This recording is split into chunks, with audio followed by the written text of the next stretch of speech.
Hey gang, how you doing today? I'm out in the country. I'm actually in Belvedere, Illinois, just cruising around, looking at cemeteries, different cemeteries, looking for interesting things.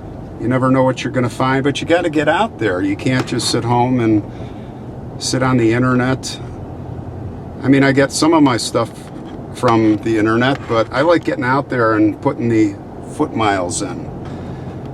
But occasionally we do get a good lead, which, since I'm in this area, one of our subscribers, Jack Annips, had given a suggestion that I come out here to this area. There might be a cage grave, or what we call a MORTSAFE.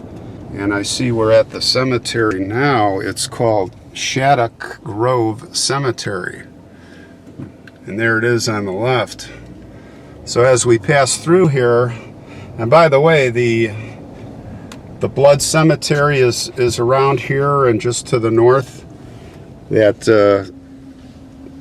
story I did on Dr. Cream is nearby. But today we're gonna check this out. You know, I have not seen this particular cemetery before, and we are in. Let's take a cruise up to the older section and let's see if there is indeed what we would call a MORTSAFE in the cemetery. I see these are more the newer graves here, but to the right, if you look up there, that looks like where the older section is. So why don't we park it right under this tree here, and I'm going to leave the camera rolling. And we'll go out and just investigate as we do. All right. It's a beautiful day in Chicago area. Again, we're close to Rockford here. Rockford's just to the west, northwest. And we're probably about 80 miles out of the Chicago area to the northwest. So I don't know, this could be a bust, it could be a good thing, we'll see. And we're gonna go to the yeah, let's go to the top of the hill up there and see if we find the cage grave that he was talking about. Oh, I already see it. And it looks like it's for a child. Look at this. Boy, found it right off. Good job, Jack. That is definitely a cage grave. We call a MORTSAFE, and that looks original. Look at that. Look at that. Yeah, that is what that's for. That is to protect the body of the child from resurrectionists. Now, there is something on there. It says, oh, here we go. 1881. Oh yeah, this is definitely, it says Eason, E-A-S-O-N, something to 1881. Look at this. Oh, and here there are pieces of the stone. Okay, so I'm taking it that these were probably vases, and there's a stone here, and here I can see faintly written in this stone, it says Eason. Yes. And this one here you can see, you can't see much on that one.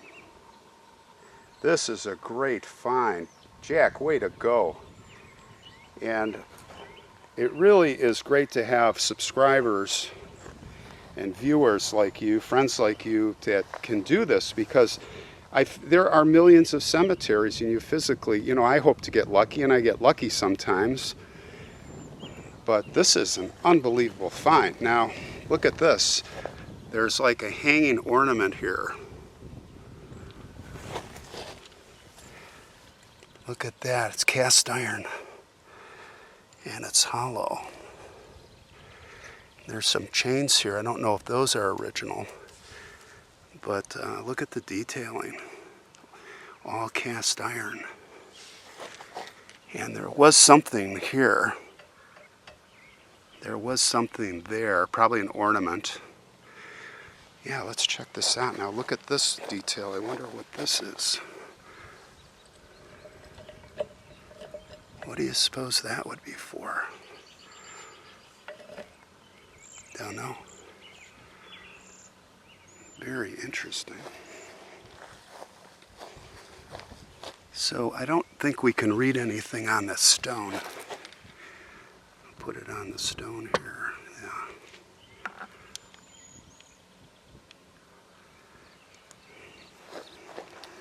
Well, what a remarkable find. What a remarkable find here. Well, let me tell you a little bit about this. So if you go back to the early 1700s, here's the deal. In Scotland, it's really where a lot of this started, in the early 1700s. Of course, we've talked about this before. The medical schools wanted bodies, and they would get bodies from the courts and the jails of the condemned, the people that were executed. And there was obviously a much higher demand than supply, so they started resorting to robbing graves.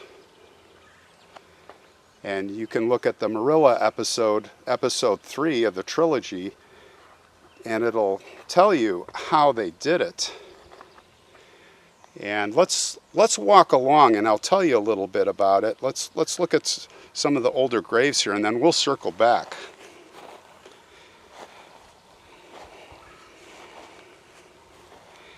At first, the authorities would really pay a blind eye to it, and they wanted to avoid the publicity, but it obviously kept happening more and more and more as these guys would get away with it. And as we saw in the St. Charles story, it resulted in riots, and family members didn't like that, and sometimes it would result in death, especially if they were caught. It was quite a business, though, with men stealing. Sometimes groups of men would go. I think I mentioned there was one group, they were known to steal up to 15 bodies a night. So people would band together. I mean, people didn't have money for like what we just saw. And they didn't have money to put big slabs over the grave. So they would resort to watching at night, and they would place flowers or flower petals and branches as kind of like, if it gets disturbed, they would know. And they would stay a lot of times up all night. And they'd do it in groups and call it watch parties to keep a vigil on the dead. And that kind of morphed into, in Scotland, Edinburgh, they had, I think there's one or two cases that still exist where you can see a watch tower or a vigil tower.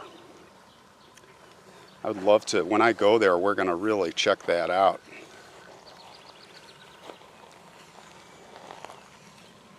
But the graves were still violated. I mean, it didn't stop them. So they invented that MORTSAFE. Normally, they were more heavy metal cages, plates held together many times with rods and padlocks.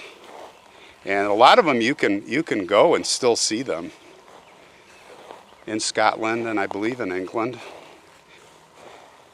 And what's interesting about the MORTSAFEs is they were kind of temporary.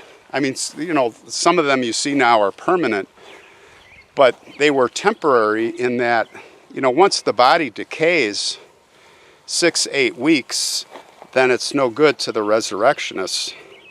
So they would take it and then let someone else use it. And it was like you'd be part of the association in the church, and you get your turn, right? So I guess they were fairly effective. A lot of old stones here. So they had the towers, and then they had mort houses, and that was kind of the next evolution. Like we have community mausoleums today, they'd have the small mort houses. And I guess there's one village, when we go to Ireland, I'm going to go find this place in Aberdeenshire, where there's a quite unique mort house, basically a circular building with a thick studded wooden door and an inner iron door, and inside there's a turntable where it would accommodate 7 coffins. It's like a rotisserie.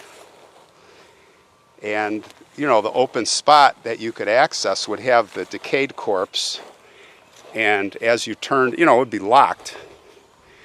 But as you turned the turntable, well, the idea is, you know, the open slot, you put the fresh corpse in, and then you turn the turntable, and they're protected, and as it spins around, and by the time it comes back, spot 7 open again, presumably weeks and weeks later, it's decayed, and then you can, I guess, move it to a permanent crypt or bury it.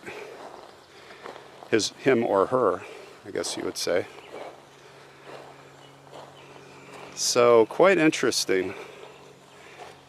Yeah, we saw this stone. I don't think we saw this side of it. 1857. All these cemeteries, mid-1800s around here. We have the story of Burke and Hare, you guys, many of you know, where they started doing that. But they were making so much money, they were like, why wait for the corpse? Why wait for someone to die? Let's just poison them. Well, they started that way. Guy was sick, and they're like, well, let's just accelerate things. And then they just resorted to all-out murder. Burke and Hare. So yeah, Scotland, man, that's a resurrectionist capital of the world. I can't wait to get there. So, if you want to see Burke and Hare, you can see I'll put a picture here of their death masks. They were quite a gruesome twosome. What a beautiful place this is. Way out in the middle of the country.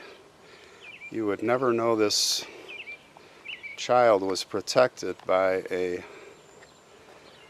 MORTSAFE. I'm going to believe that these poles go way down in the ground, and you know, it's not impossible to disinter. It just makes it more difficult, I guess. Well, some might say that, nah, this isn't a MORTSAFE at all. It's just a decorative element that the parents put here for the child, and I'm not going to argue. You might be right.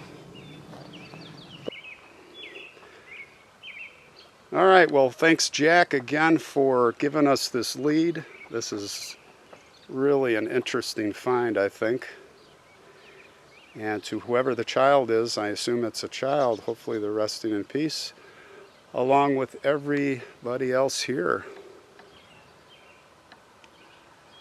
at Shattuck Grove.